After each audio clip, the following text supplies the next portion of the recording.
আল্লাহ কি এমনি আর দিল না নি বাচ্চা কাচ্চা? ভাই রে আল্লাহ, শখ করে যে কুসুম বেজে মানসা করে যে আল্লাহ যেন আমাকে একটা সন্তান দেয়। শখ করে মানসা করে একটা সন্তান লিছি, তো মাঝে মধ্যেই খালি আমার বাবাটা অসুস্থ হয়ে যায়।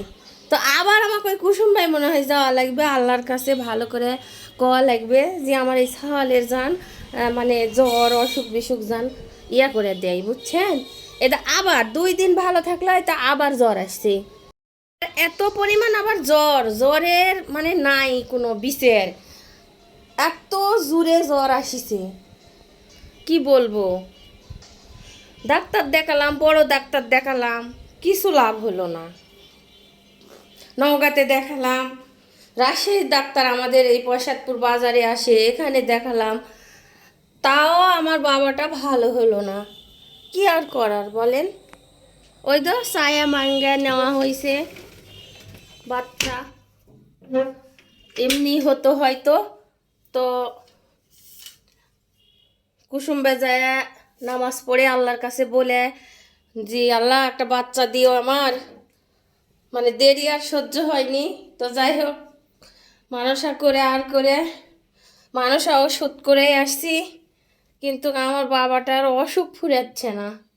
এখন আমি কি করব? আবার যাইতে হবে, আবার কুসুম বাজায় আল্লাহর কাছে বলতে হবে যে আল্লাহ আমার বাবাটার অসুখ বিসুখ এনা মুক্ত করে দাও, না হলে কোনো বুদ্ধি নাই। অনেক ডাক্তার দেখাইছি, হয়নি। ডাক্তার দেখায় ওই কিছুদিন ভালো থাকে, 7 দিনের ইনজেকশন দেয়, কত কি দেয়, কিছুই হয় না। আর এইদিকে পেঁয়াজ কিনে রাখছিলাম, তো পেঁয়াজের নাকি দাম বেড়ে গেছে। কত করে পেঁয়াজের দাম বাড়ছে অবশ্যই আপনারা একটু কমেন্টে জানাবেন। তো আমি এবার 1 মণ পেঁয়াজ কিনছি, এতে দেখেন খাটের তলে রেখে দিছি, অনেক সুন্দর হয়ে আছে।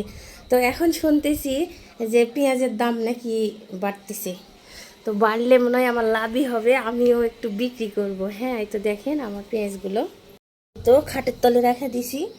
এই তো পেঁয়াজগুলো আমার অনেক সুন্দর হয়ে আছে পেঁয়াজগুলো। আর এই তো একটু রসুনও কিনছিলাম। এই তো তো শুনতেছি পেঁয়াজের দাম নাকি বাড়তেছে। 1 মণ পেঁয়াজ কিনছিলাম আমি। প্রতিবার আলু কিনে কিনে রাখি, আমার খালি লস হয়। এবার মনে হয় পেঁয়াজ কিনে লাভই করছি, মানে এতগুলা পেঁয়াজ আমি খাইতে পারবো না, একটু বিক্রিও করতে হবে আর কি। তো এবার আমার লাভ হয়ে গেছে যদি পেঁয়াজের দাম ওঠে। সবাই একটু দোয়াও করবেন, ভালোবাসা দিয়ে পাশে থাকবেন। আমি আপনাদেরকে ভালোবাসা দিব, আপনারা আমাকে দিবেন। এটাই ফেসবুকে আমরা যারা ভিডিও বানাই, ব্লগ ভিডিও আপলোড করি, তো অবশ্যই সবাই সবার পাশে থাকবেন।